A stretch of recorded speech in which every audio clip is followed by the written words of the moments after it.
हा कार्यक्रम Joy smile मिनिस्ट्रीच्या भागीदारांमुळे आणि मित्र परिवारांमुळे शक्य झाला आहे। आपण आपल्या आयुष्यातला बराच काळ स्वतःला आनंदी ठेवण्यात घालवतो आणि जर आपण जास्त काळ इतरांना आनंदी ठेवण्यात घालवला तर आपण चांगल्या बीजांची पेरणी करू आणि फळ म्हणून ईश्वर आपल्याला आपल्या आयुष्यातला आनंदी काळ परत देईल।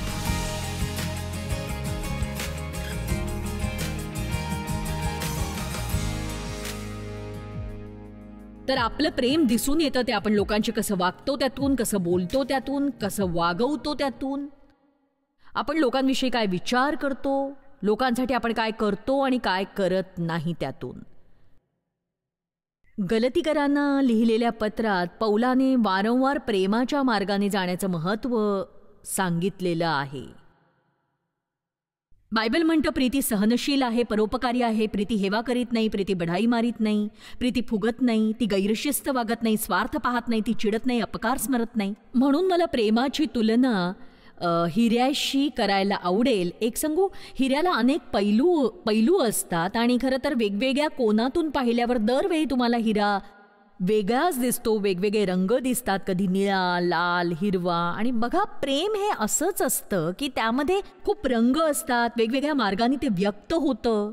प्रेम हे इतरांच्या चुकांबद्दल संयमी असतं, प्रेम खूप सहनशील असतं, खूपच सहनशील।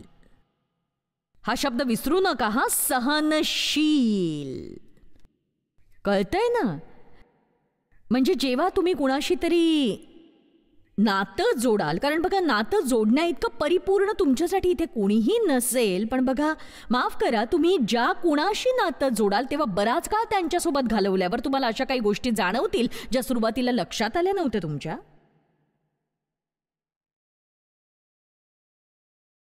म्हणूनच तुमच्यापैकी बरेच जण लग्नानंतर चकित होतात, देव आणि मी फक्त 5 वेळा भेटलो, त्याने मला लग्नाची मागणी घातली आणि मी त्याला एवढंच सांगते की जर तू माझ्याशी लवकर आणि लगेच लग्न केलं नसतंस तर तू कधीच केलं नसतंस, कारण तुला काय मिळणार आहे तुझ्या लक्षात आलं असतं आणि ते तुझ्या सहनशक्ती पलीकडचं असतं। बघा, एका चांगल्या पत्नीसाठी तो देवाकडे प्रार्थना करत होता, म्हणाला असं कोणी बनव जिला मदतीची गरज असेल, आणि देवाने त्याची प्रार्थना ऐकली। त्यामुळे जे काही मागाल ते काळजीपूर्वक मागा जरा। आता जर मी त्याच्यावर चिडले ना तर तो म्हणतो ती जुनी आग अजूनही जिवंत आहे, म्हणूनच तर लग्न केलं मी तुझ्याशी।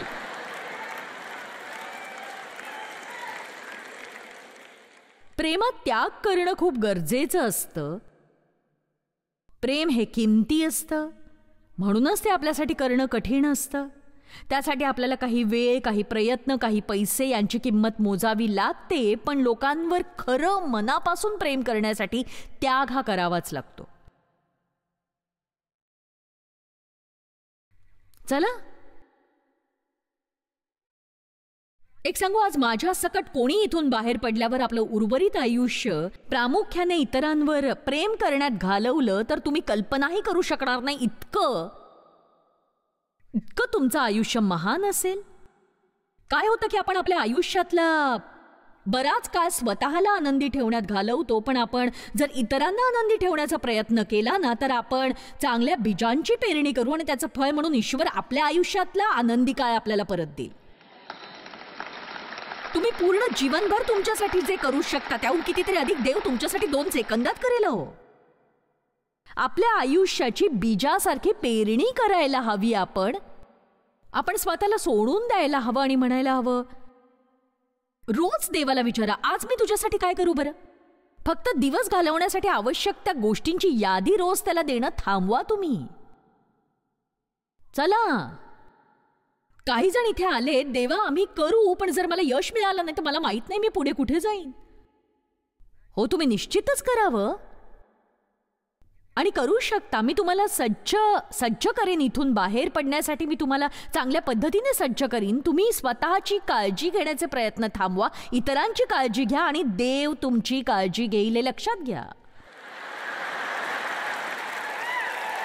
एक सांगू का, कधी कधी मी निराश होते जेव्हा मला माझ्याच आयुष्यातल्या समस्या सोडवता येत नाहीत आणि देव मला अशा काही गोष्टींकडे पाठवतो की मी हजारो लोकांना त्यांच्या आयुष्यातल्या समस्या सोडवण्यासाठी मदत करेन। आणि तरीही माझ्या क्षुल्लक समस्यांसाठी मी काहीच करू शकत नाही. पण बघा, आपण हे करावं अशीच देवाची इच्छा आहे.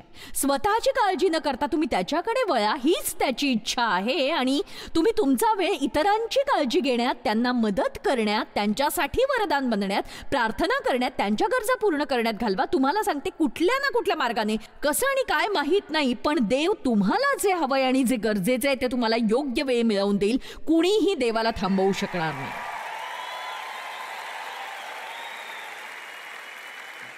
आमीन. इतर लोकांची रहस्य आणि पाप उघड करणं टाळा. हो ना. ओ बायबलमधली काही वचनं, नीतिसूत्र अध्याय 11 वचन 13, लावालावी करीत फिरणारा गुप्त गोष्टी उघड करीतो, पण ज्याच्या चित्ती इमान वसते तो गोष्टी गुप्त ठेवतो. इतरांनी तुमच्याशी जसं वागावं वाटतं तसं तुम्ही वागा. जेव्हा तुमच्याकडून चूक होते, सगळ्यांनी ओरडून सांगावं असं तुम्हाला वाटतं की स्वतःपाशीच ठेवावं असं वाटतं? मला उत्तर नाही मिळालं. हे मला आवडतं. नीतिसूत्र अध्याय 18 वचन 6, मूर्ख कलहाला तोंड देतो, त्याचे मुख चापटीला आमंत्रण करीते. कसं वाटलं तुम्हाला ते? म्हणजे जर आपण इतरांची रहस्य सांगितली तर पुढे जाऊन ते आपल्यासाठीच त्रासदायक ठरतं. कारण याची सुरुवात कशी होते माहिती? मला तुम्हाला सांगायचं नाही, कुणाला सांगू नकोस. एक सांगू, हा सगळ्यात मोठा मूर्खपणा आहे. कारण ते कुणाला तरी जाऊन सांगणारच असतात. ते जसं तुम्हाला ज्यांनी सांगितलं, आता मी तुम्हाला सांगितलं ते कुणाला सांगू नको, तुम्ही ते कुणाला तरी सांगितलं आणि म्हणालात मी तुला जे सांगितलं ते कुणाला सांगू नको, पुन्हा ते कुणाला तरी सांगणार आणि म्हणणार मी तुम्हाला सांगितलंय ते सांगू नको. नीतिसूत्र 25:9, तुझा व तुझ्या शेजाऱ्याचा वाद असला तर तो चालीव, पण इतरांच्या गुप्त गोष्टी बाहेर फोडू नको.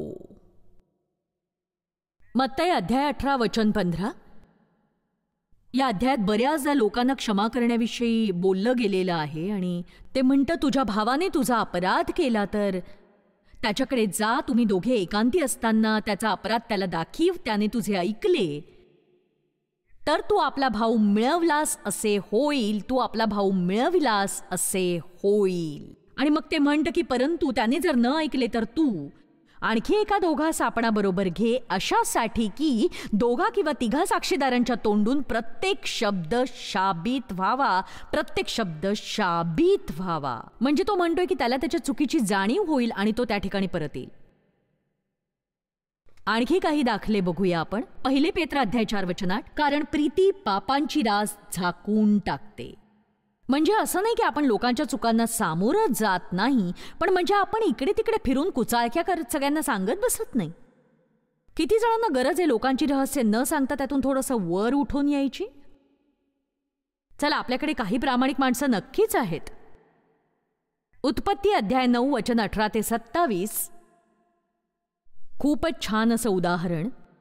नोहाचे मुलगे तारवा बाहेर निघाले. त्यांची नावे शेम, हाम व याफेत अशी होती. हाम हा कनानाचा बाप. हे नोहाचे 3 मुलगे. यांच्यापासून पृथ्वीभर लोकविस्तार झाला. नोहा शेतकी करू लागला. त्याने द्राक्षाचा मळा लाविला. आता ही पुरानंतरची गोष्ट आहे. जेव्हा सगळं संपून गेलं होतं त्यांनी पुन्हा आयुष्य जगायला सुरुवात केली. तो द्राक्षारस पिऊन गुंगला आणि आपल्या डेऱ्यात उघडा नागडा पडला. तेव्हा कनानाचा बाप हाम याने आपल्या बापाची नग्नावस्था पाहून आपले 2 भाऊ बाहेर होते त्यांचे कळवले. बघा, ते किती हास्यास्पद दिसत असेल. किती हास्यास्पद असेल ते. म्हणजे नशेत आहेत, कपडे घातलेले नाहीत. तो फारसा हुशार नव्हता. तेव्हा शेम आणि याफेत यांनी वस्त्र घेऊन आपल्या खांद्यावर ठेविले व पाठमोरे होऊन आपल्या बापाची नग्नता झाकिली. त्यांची तोंडे पाठमोरी होती म्हणून त्यांस आपल्या बापाची नग्नता दिसली नाही. व पाठमोरे होऊन आपल्या बापाची नग्नता झाकिली. त्यांची तोंडे पाठमोरी होती म्हणून त्यांस आपल्या बापाची नग्नता दिसली नाही. द्राक्षारसाच्या गुंगीतून सावध झाल्यावर आपल्या धाकट्या मुलांनी काय केले ते नोहाला समजले. तो म्हणाला की कनान शापित होईल, तो आपल्या बांधवांच्या दासांचा दास होईल. तो म्हणाला शेमाचा देव परमेश्वर धन्य, कनान त्याचा दास होईल. देव याफेताचा विस्तार करील, तो शेमाच्या डेऱ्यात राहील आणि कनान त्याचा दास होईल. तर जुनी साक्ष आहे, हो मला माहिती आहे, पण बघा आपल्या पित्याची चूक दाखवून देणारा मुलगा शापित आयुष्य जगतो आणि पित्याच्या चुका झाकणाऱ्या 2 मुलांना आशीर्वाद मिळतात. आणि बघा कथा ही कथा जुनी असो किंवा नवी, मला खात्री आहे की आपल्या आयुष्यातही असंच घडतं. जर तुम्हाला तुमच्या आयुष्यात खरंच आशीर्वाद मिळवायचे असतील आणि जर मलाही आशीर्वाद मिळवायचे असतील तर ही महत्त्वाची गोष्ट आपण केली पाहिजे. किती जणांना माहिती आहे तुमची रहस्य स्वतःजवळच ठेवणारं कोणीतरी मिळणं हे आजच्या काळात किती अवघड आहे. म्हणजे माझे 1-2 मित्र असे आहेत ज्यांच्यावर माझा पूर्ण विश्वास आहे. असं म्हणणारे लोक फार कमी असतील. आणि जर तुमच्याकडे असा एखादा मित्र असेल, मैत्रीण असेल, तर ती अमूल्य भेट आहे. तुम्ही त्यांचं कौतुक करायला हवं. लक्षात ठेवा, आपण जे पेरतो तेच उगवतं. जर तुम्हाला असा मित्र हवा असेल तर तुम्ही तसेच मित्रमैत्रिणी बनायला शिका. आमीन. आता बघा, जेव्हा आपण इतरांच्या समस्या ऐकतो तेव्हा अहंकार वाढणं टाळायला हवं. कारण मी असं कधीच केलं नसतं असं वाटणं खरंच खूप सोपं असतं. आपण जेव्हा इतरांचे दोष किंवा चुका ऐकतो तेव्हा ते किती भयंकर वागले आणि आपण किती वेगळे वागलो असतो अशी स्वतःविषयी खात्री असणं हे चूक आहे आणि कठीण आहे. तुम्ही कधी स्वतःला चकित केलंय जे करण्याचा तुम्ही विचारही केला नव्हता, असं काही केलंय? अहो, असा अर्धवट आहात का वर करता? मी जेव्हा म्हणते तुम्हाला चमत्कार हवाय ना, तर तुम्हाला तो मिळणार आहे. आपल्याला श्रेष्ठत्वाची भावना टाळायची आहे. आमेन. आपण कुणाला जर काही मूर्खपणा करताना पाहिलं तर कधी असं म्हणू नका मी असं कधीच करणार नाही. उलट म्हणा, परमेश्वरा मी प्रार्थना करते माझ्यावर तुझी कृपा आणि दया राहू दे की मी असं कधीही करता कामा नये. आणि मी प्रार्थना करते की त्यांना ते परत मिळवण्यात मदत कर, माझा उपयोग कर. तुम्हाला काही पटतं काही पटत नाही मला माहिती आहे. गर्विष्ठ आणि श्रेष्ठत्वाचा अहंकार सोडून द्या. एक सांगू का, देवाला इतर कशाही पेक्षा अधिक तिटकारा कशाचा असेल तर तो गर्विष्ठपणाचा आहे. ज्याला पाप ठाऊक नव्हते त्याला त्याने तुमच्या आमच्याकरिता पाप असे केले यासाठी की आपण त्याच्या ठाई देवाचे नीतिमत्व असे व्हावे. बघा, प्रेषित पौलाने फिलिप्पे करासमधल्या अध्याय 3 मध्ये खूप छान सांगितलेलं आहे. तो म्हणतो की बघा, इथे जर कुणाला अहंकार करण्याचा अधिकार असेल तर तो मी आहे. माझ्याकडे कायद्याचं शिक्षण आहे, मी परुषींचा परुषी आहे आणि हे आणि ते आणि ते आणि ते. त्याने म्हटलंय पण त्याला जाणून घेण्याच्या अमूल्य विशेष हक्कापुढे आणि त्याच्या पुनरुत्थानाच्या सामर्थ्यापुढे हे म्हणजे सगळं शेणाचा ढीग आहे. पौल म्हणतो मला मी जे काही केलं जाणून घेतलं किंवा मी किती आध्यात्मिक होतो त्याची कोणतीही योग्यता आणि मूल्य शोधण्याची अजिबातच इच्छा नाही. मी जेवढा ख्रिस्तात आहे तेवढीच माझी योग्यता आणि मूल्य असावं असं मला वाटतंय. आणि मी तुम्हाला हे सांगूच शकते की आपण जे काही येशू ख्रिस्तात आहोत या व्यतिरिक्त आपल्या कुणाचीही काही योग्यता नाही.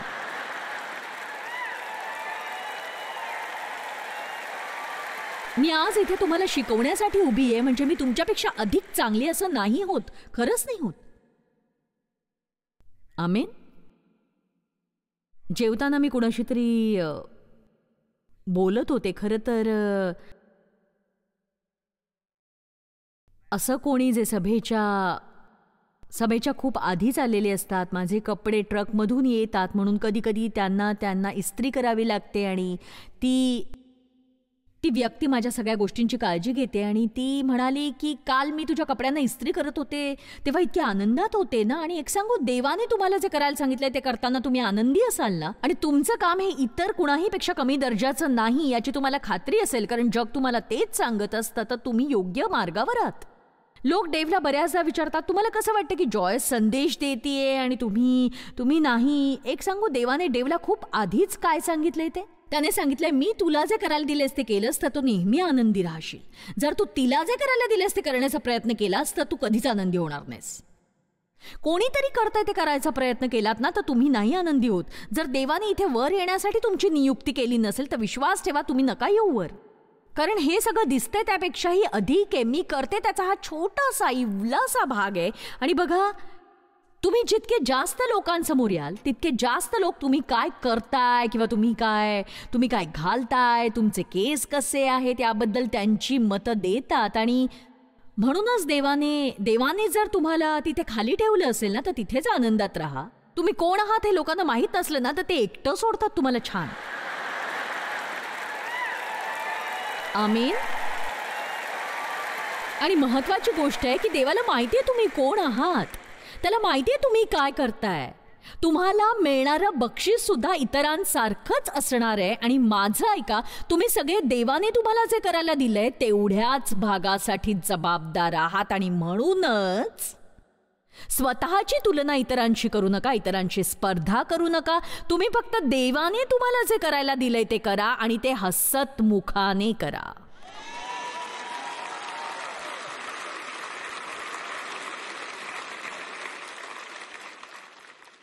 श्रेष्ठत्वाची भावना.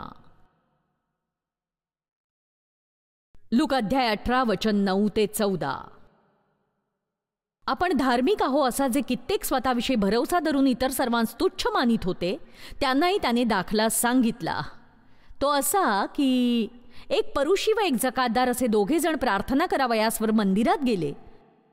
परुषाने उभे राहून स्वतःशी अशी प्रार्थना केली, हे देवा, मला आवडतं जे विस्तारित बायबल म्हणतं, इतर माणसे लुबाडणारी, अधर्मी, व्यभिचारी आहेत, त्यांच्यासारखा किंवा या जकातदारासारखाही मी नाही, म्हणून मी तुझे आभार मानितो. हे देवा, इतर माणसे लुबाडणारी, अधर्मी, व्यभिचारी आहेत, त्यांच्यासारखा किंवा या जकातदारासारखाही मी नाही.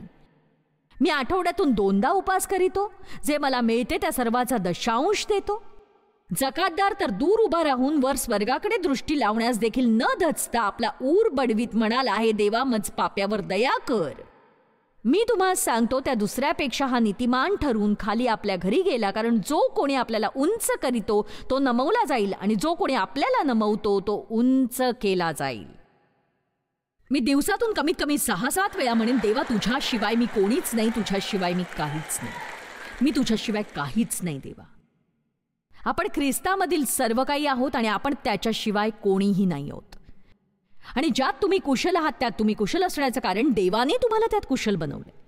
म्हणून तुम्ही ज्यात कुशल आहात त्यात तुमच्या इतकं कुशल नसलेल्यांना तुच्छ लेखणं हा मूर्खपणा आहे.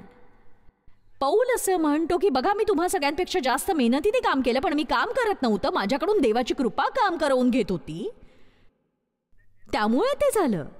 तुम्ही फक्त तेच करू शकता जे करण्यासाठी देव तुमच्यावर कृपा करेल. जरी आपण इतर कुणापेक्षा थोडे जास्त चांगले वागलो तरी आपण परिपूर्णतेपासून खूप दूर दूर आहोत, हे आपण लक्षात ठेवायला हवं. मला 1 कोरिंथ अध्याय 10 वचन 12 आवडतं. माझा मुद्दा स्पष्ट करण्यासाठी मी तुम्हाला गोष्ट सांगणार आहे. म्हणून आपण उभे आहो असे ज्याला वाटते त्याने पडू नये म्हणून सांभाळावे. हे किती छान वचन आहे. मुळात याचा अर्थ असा आहे की इतर कुणाचे दोष ऐकून तुम्हाला असं वाटलं की तुम्ही इतरांपेक्षा सरस आहात तर तुम्ही काळजी घ्या, कारण देव कधीही तुमचे दोष उघडे पाडू शकतो. देवाच्या पराक्रमी हाताखाली लीन व्हा आणि हा चांगला सल्ला आहे. पण जर आपण स्वतःहून लीन झालो नाही तर देव आनंदाने आपल्यासाठी ते करेल. आता तुम्हाला एक गोष्ट सांगते की तुम्ही कधी कुणाला साक्ष दिली आहे का आणि दुसऱ्याच दिवशी त्या साक्षीतले शब्द मागे घेण्याची तुमच्यावर कधी वेळ आली आहे का? सांगा. कुणाबाबतीत असं घडलंय का? कधी घडलंय का? सांगा.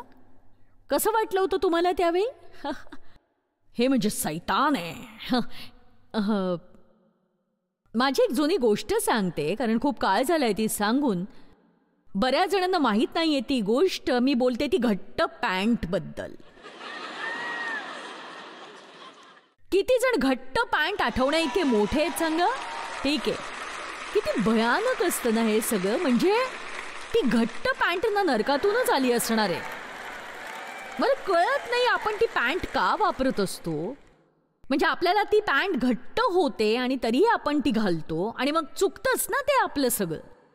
आणि बघा एकेकाळी ती घट्ट पॅन्ट खूप महागही असायची आणि म्हणूनच शक्य तितकी टिकवू पाहायचो आपण. आणि कदाचित तुम्हाला ते नको असायचं, पण घालताना काळजी घ्यावी लागायची, कारण जर घालताना नख लागलं तर ते फाटायचं आणि मग तुम्ही ते घालू शकत नव्हतात. आणि बघा आता मी मी सगळंच सांगतेय, माफ करा मला, पण काय ना, मी शाळेत जाऊ शकले नाही, कारण मी गेले ती फक्त पवित्र आत्म्याच्या शाळेत. आणि म्हणून त्याने मला ना किराणा दुकानात आणि बाथरूममध्ये अशाच गोष्टी शिकवल्या. तर डेव आणि मी एका जोडप्याला एके रात्री बाहेर जेवायला घेऊन गेलो आणि त्यांच्याकडे फार काही नव्हतं, म्हणून त्यांना आशीर्वादित करावं असं आम्हाला वाटत होतं. आम्ही छानशा रेस्टॉरंटमध्ये गेलो.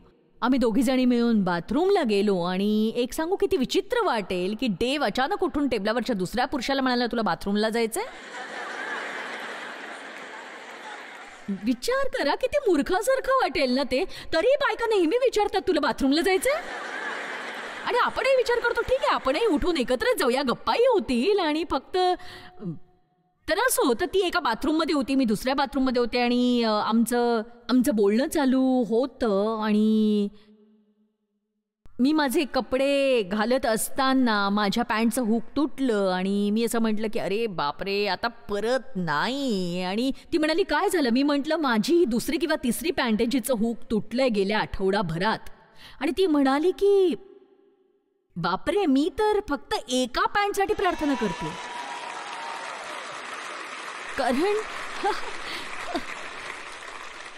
कारण मी 6 महिने तीच पॅन्ट वापरतीये. आणि एक सांगू का, मी इतकी प्रभावित झाले या गोष्टीने.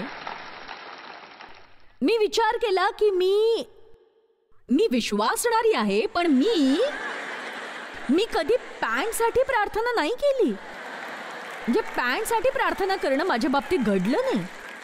तर असो, तर मला वाईट वाटलं की हे म्हणजे माझ्या लक्षातच आलं नाही. आणि नंतर दोन एक दिवसांनी मी तिला पाहिलं तेव्हा ती म्हणाली, तुला माहिती आहे माझ्या बाबतीत एक विचित्र अशी गोष्ट घडली. मी म्हटलं काय झालं? ती म्हणाली, मी एका पॅन्टसाठी 6 महिन्यापासून प्रार्थना करते म्हटलं ना तुला. ती म्हणाली त्याच्या दुसऱ्याच दिवशी माझी ती पॅन्ट फाटली अगं. आणि मग मी फक्त म्हणजे एक सांगू, म्हणजे मी देवाला विचारत होते की तिच्या बाबतीत असं का झालं. आणि एक सांगू, त्याने काय सांगितलं, कारण ती बढाया मारत होती.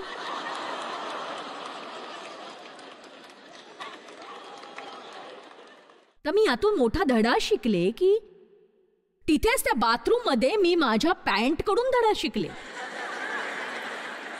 पैज लावते, मी शाळेत नाही गेले, पण तरी मी चांगला धडा शिकले आयुष्याच्या शाळेत.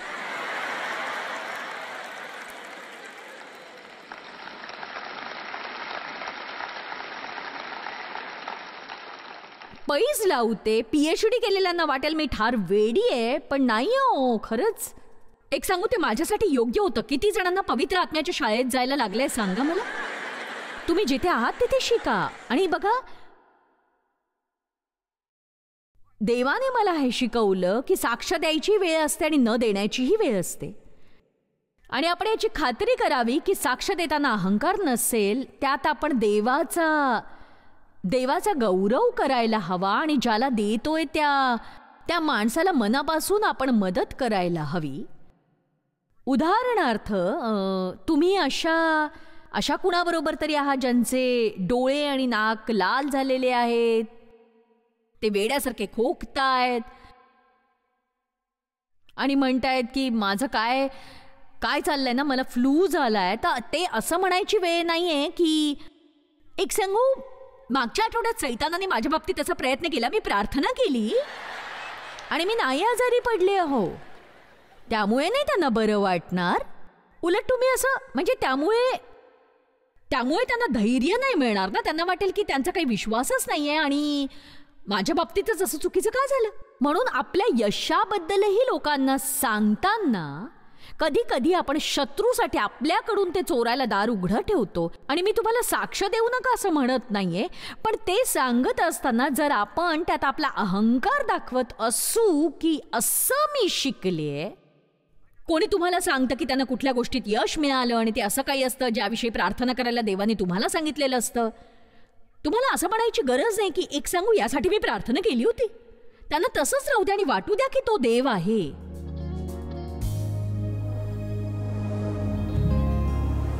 एक सांगू, आज मला तुम्हाला खरोखर आनंदी राहण्याचं रहस्य सांगायचंय. तयार आहात ना? स्वतःला आनंदी करण्याचा आटापिटा थांबवा. तुम्ही विचार करा, 1 मिनिट थांबा. देव तुमच्यावर विना अट प्रीती करतो आणि तो तुमचं हित पाहतो. तुम्ही त्याला अनुसरलं तर तुम्ही कधीही हरवणार नाही.